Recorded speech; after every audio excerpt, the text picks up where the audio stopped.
सत्य घटना सुना रहे हैं आपको। एक महात्मा थे गंगा किनारे, तो उनके एक साधक ने, संत ने हमको ये चर्चा सुनाई। उन संत की भी अवस्था 90 वर्ष से ऊपर की थी जिन्होंने ये सुनाया। बोले इधर बनारस क्षेत्र में गंगा किनारे कोई संत रहते थे, तो उनके यहाँ का नियम था कि 50,000 नाम जप करने के बाद ही और उसको पंगत में बैठने दिया जाएगा, नहीं तो पंक्ति में बैठ करके प्रसाद पाने का अधिकार नहीं है। और उस जमाने की बात है जब संतों के यहाँ नौकर नहीं रखे जाते थे तनख्वाह देकर। ये तनख्वाह देकर रखने की परंपरा तो अभी ज़्यादा से ज़्यादा 15-20 वर्ष की ही परंपरा है।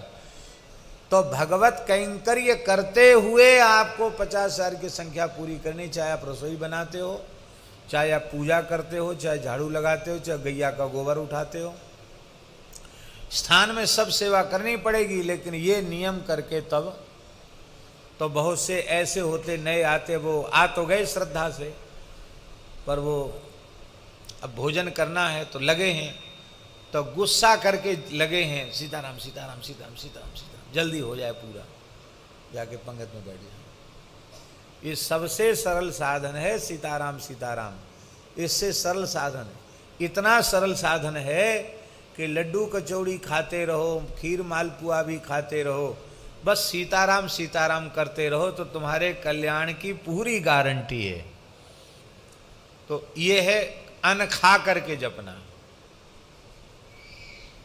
खींच के जपना, समझ लो। अरे भाई अब पंगत करनी है तो इतना नियम तो करना ही पड़ेगा, ऐसे खींच के जप लेना, आलस्य में जप लेना। कैसे भी आप जप लो, यदि आप नाम जपते हैं तो केवल एक जगह जहां रहते वहां मंगल नहीं, आपके लिए 10 दिशाएं मंगलमयी हैं। आपका 10 दिशाओं में मंगल है। गोस्वामी जी ने विनय पत्रिका में कहा, बोले राम राम करो तो रोटी लूगा नीके राखे, अन्न वस्त्र का अभाव नहीं होगा। तुम खा नहीं सकते उतना भोजन मिलेगा, तुम पहन नहीं सकते उतना कपड़ा मिल जाएगा।